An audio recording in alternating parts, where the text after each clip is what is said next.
Good morning, Aisling. Welcome at Private Kitchen. We are very honored to have you in our magazine, and I would like to kick off with a question because I know you travel quite a lot. So my first question is, where are you right now? Because I know around the world, Berlin. I just saw you in Paris last weekend, and in London. Where are you right now? I am currently at home in London, Uh-huh. which is where I've kind of been between Berlin and London for the last 6 or so years, but I was in London before that. And I obviously grew up in the Netherlands, so I've always been all over the place. But at the moment, I'm based in London. Okay. You have a very interesting background, half Irish, I understood, half Dutch. Your family name is really typical Dutch. Can you tell something about your musical background? How did it all start, and how did you end up in London in an international industry, actually? Yeah, so I was actually born in Belgium, in Brussels, and I lived there for the first 6 years of my life. And my first languages were French and English. And then my parents decided to move back to the Netherlands. My dad is Dutch, fully Dutch. Oh, And he wanted to go back there to raise the family. And so we moved back to the Netherlands.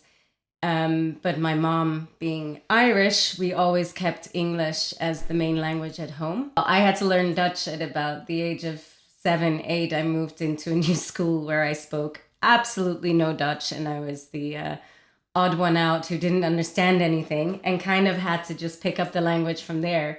I guess at home, I always just hid in music. My parents were always playing music at home. My father plays violin, he played guitar and piano. We had my grandmother's piano in the living room at home. She was an incredible pianist, and her mother was a Dutch concert pianist as well. So music was definitely in the family and passed down. And my grandmother did cello and piano at the conservatory. And this is was kind of passed down. She unfortunately passed away 2 weeks before I was born, oh, but she left the piano, um, and that's what I learned to play on and was instantly drawn to. So whenever I'd come home from school where I wasn't able to communicate all that much, I would go to the piano and I guess kind of express everything I wanted to say through that. And my dad would join with his violin, and so we started duetting from quite an early age, and that became my refuge. So I think that is one of the many reasons that I was led into music. and how did it start then in your professional career? You had education in music, or how did you develop yourself as a composer? Yeah, so I was always doing music throughout school, whilst living in the Netherlands, and I guess I knew in the back of my head I really wanted to study it, but I was also terrified that I would never get paid to do something so fun. And I decided to go to England for what was initially supposed to be a kind of gap year in between, to kind of just have fun with music, and then I'd go and study something serious. And so I moved to Brighton, and I guess I had, luckily enough, I could speak English already. I was fluent in English, so it didn't seem all too daunting, and I wanted to do something fresh and, go on a new adventure. And in the Netherlands at the time, there weren't all too many courses that focused on film composing and contemporary music making. You had the option to go to the conservatory, which was amazing, or to study jazz, or to go full classical. But there was this kind of gray area, I suppose, of everything in between. Yeah. And I was interested specifically in that because I didn't come from a very strict classical background. I was always obsessed with film music. I was doing songwriting as well. I was singing, I was in bands. I had all these influences that I really wanted to bring into a different style of music. So I moved to the UK and I started off studying songwriting for a year. And then during that year, discovered that really the music I enjoyed the most had no vocals or lyrics at all. And that I was in the wrong course, basically. And that's also the year I kind of decided that I wasn't going to come home and I really wanted to study music and film. I was really interested in film and I knew already quite certain that I wanted to compose for film. And so I moved to a different university where I started studying music and film as a joint degree. And then I got a scholarship to go to Los Angeles for my second year to focus on composing for film and TV. And that's where all the puzzle pieces started to come together. And I really, fell in love with the art of film composing and was like, okay, yeah, this is 100% what I want to do. From there on, I came back to the UK to finish my degree. I very nearly came back to Amsterdam actually to do a master's at the conservatory there, but I was so keen to just get started in working. And I guess, I'd already been studying for 4 or 5 years at the time. And I just really wanted to get on with it and to get into it. So I went to do a master's in Bristol because that was only 1 year instead of 2.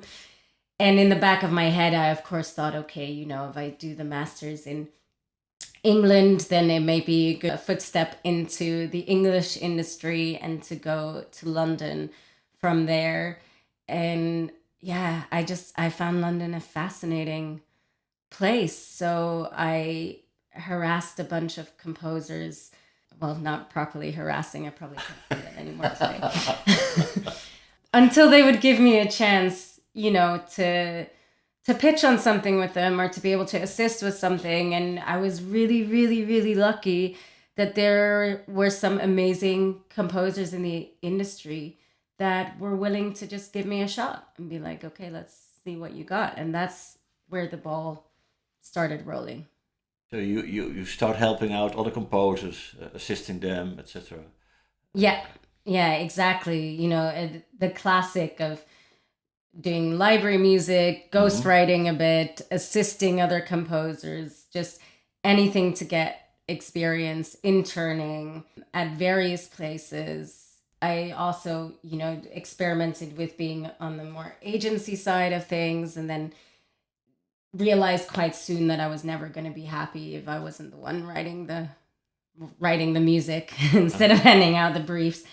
So I kind of just put my foot into different ponds to experiment with what was right. And once I started assisting composers and that kind of advanced, eventually that turned into me getting my own programs and my own series. And then that turns into, okay, you have your first credits now, but what do you want to do? And what kind of music do you really want to make as a composer? Because I think in the first few years, especially in a place like London, which is very saturated and very competitive, you're just grateful to have the work, so you'll do whatever anybody wants you to write, really, because you're not being picky on the kind of projects you want to work on or the kind of music you want to write or what you really want to say with your music. So that changes over time. And for me, that shifted from writing a lot of happy, upbeat music to realizing I actually loved all the dark, sad,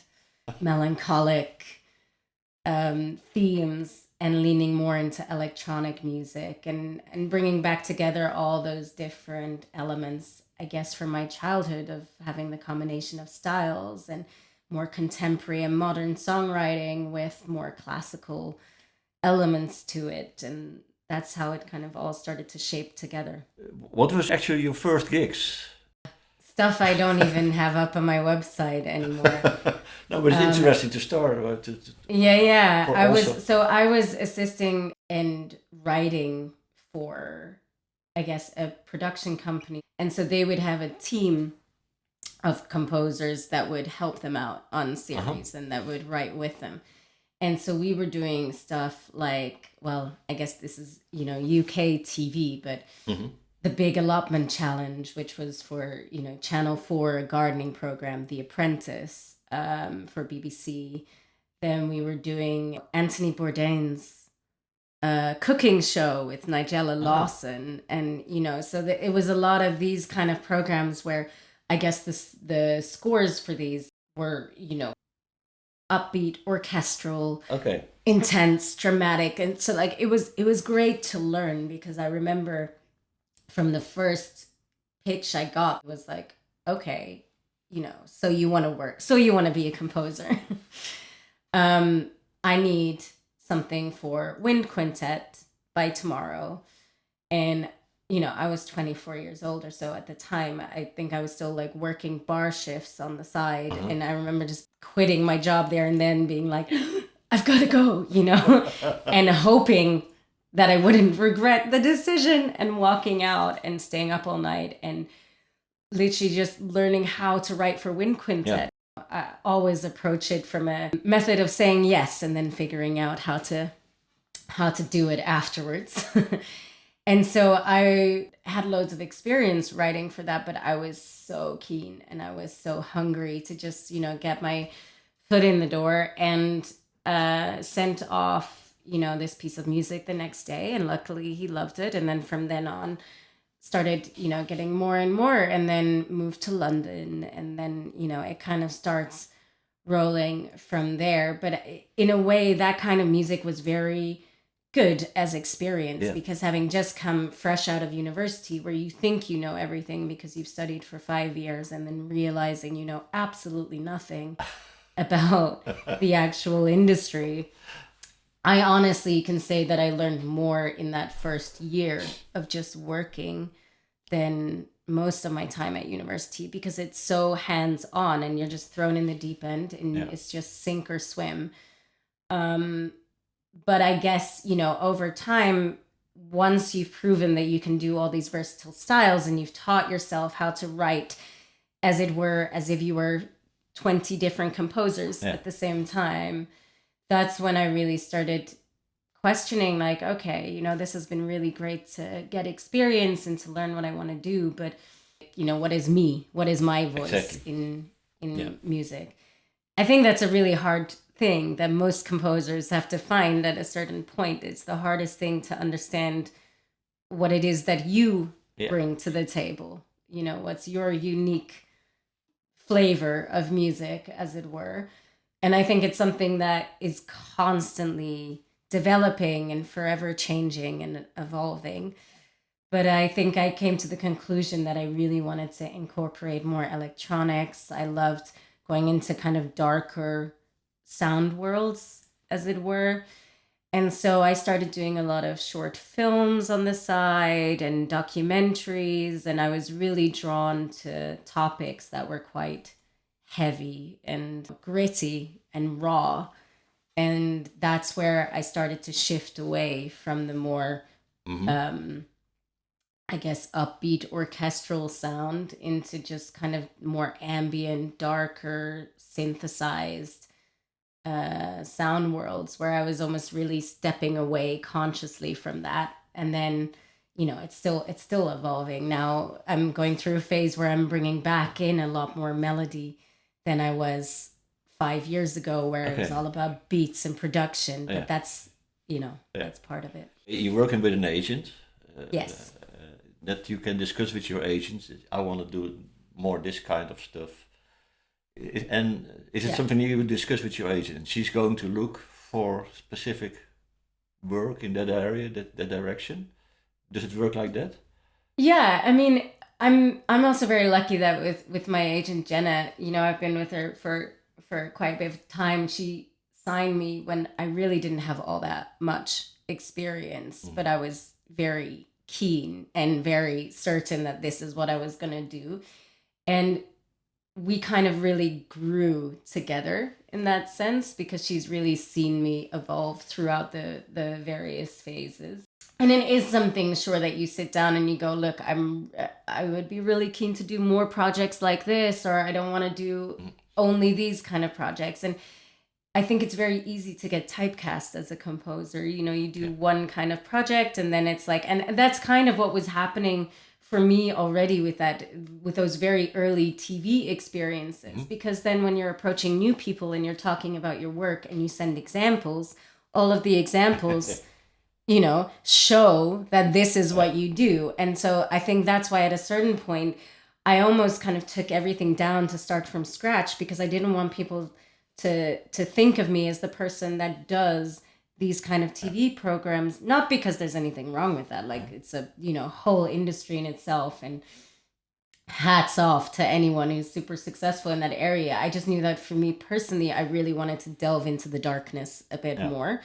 And I didn't have the examples to show at that time yet. So you kind of need to, invent it and create it and imagine it until it becomes true. So she knew that very much about me. And I started, only showing stuff that was more in the sound world of where I wanted to be. But then, of course, the trap repeats itself. So once I'd done a few gritty, dark documentaries, and especially with sports, like the Nicola Adams Lioness film, which I absolutely loved working on. It was one of my favorite projects ever.